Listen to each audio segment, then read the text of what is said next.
Sumibol nawa ang pag-asa at katotohanan sa ating mundo.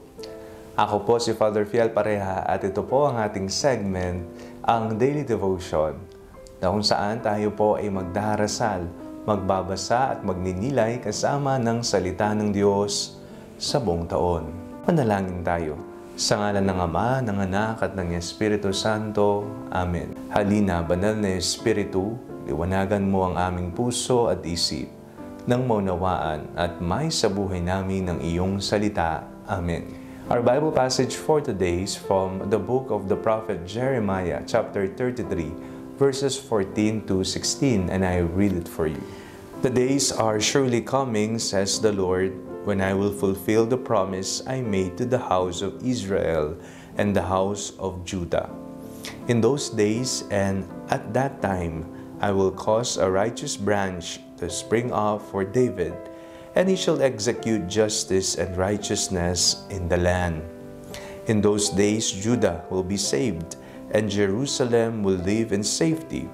And this is the name by which it will be called: The Lord is our righteousness. Kung nanonood po kayo ng balita, ba naman, tila dalawang partido sa politika, sa gobyerno, ang nagbabangayan, ang nag-aaway, ang nagpapatutsadahan, at ang naninira sa bawat isa. At mayroon pang threat na pagpatay sa bawat kampo. Kung titingnan natin, nagtatalo ang dalawa sa pinakamataas nating lider. Sino po ang kawawa? Tayo pong mga mamamayan. Pagdasal po natin na sana po ay magkaayos at lumitaw ang katotohanan at ang hustisya. Iba-iba man po tayo ng kulay o partido na sinusuportahan o binoto, pero iisa po tayo. Tayo po ay mga Pilipino.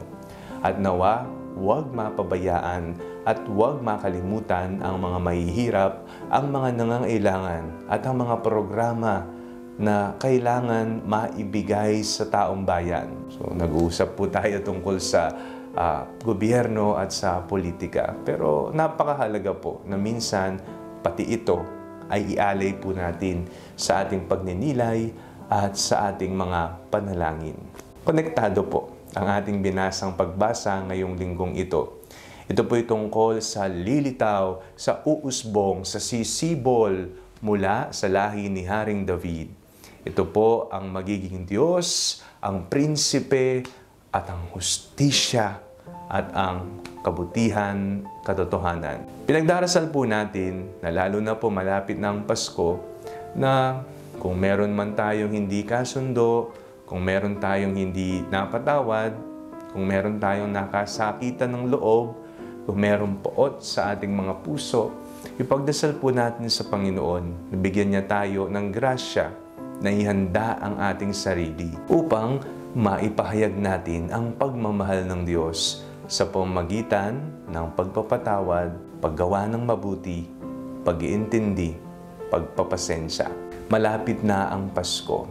Malapit na ang paggunita natin sa unang pagdating, ang pagdating sa laman, the coming in the flesh, nang ipinanganak ang ating Panginoong Jesucristo sa sabsaban. Ano kaya ang kailangan nating mga ipanganak sa ating buhay nang sa ganon, maipamalas natin ang kanyang awa dito sa mundo. Ngayong inuumpisahan natin ang isang panibagong taon sa ating liturhikal na kalendaryo, bagong panahon, ang panahon ng Adbyento, na nangangahulugang paghahanda sapagkat mayroong darating, maihanda nawa natin ang ating sarili sa mga bagay na mga mahalaga at totoo. Bawasan ang iringan, tapusin ang idwahan, at ang katotohanan at ang hustisya nawa ang mamayani sa ating bayan, sa ating pamilya, sa ating mga tahanan, at sa ating mga puso. Manalangin tayo. Panginoong Jesucristo, ngayong kami po ay naghahanda para gunitain ang iyong pagsilang at naghahanda para sa iyong ikalawang pagdating. Nawa mas lalong umigting at lumalim ang aming pananalig sa iyo. Amen. Sa ngalan ng Ama, ng Anak at ng Espiritu Santo. Amen. Huwag po ninyong kalimutang i-like ang video ito, mag-comment po kayo and share it with your family and friends. Ang Panalangin Bago Matulog ay may sariling Facebook page na po. Huwag niyo pong kakalimutang mag-like at mag-follow dito, and do not forget to subscribe to our YouTube channel. I-click niyo lamang po ang link na nasa description ng video ito, o kaya naman po just search Father Fiel Pareha. God bless you po.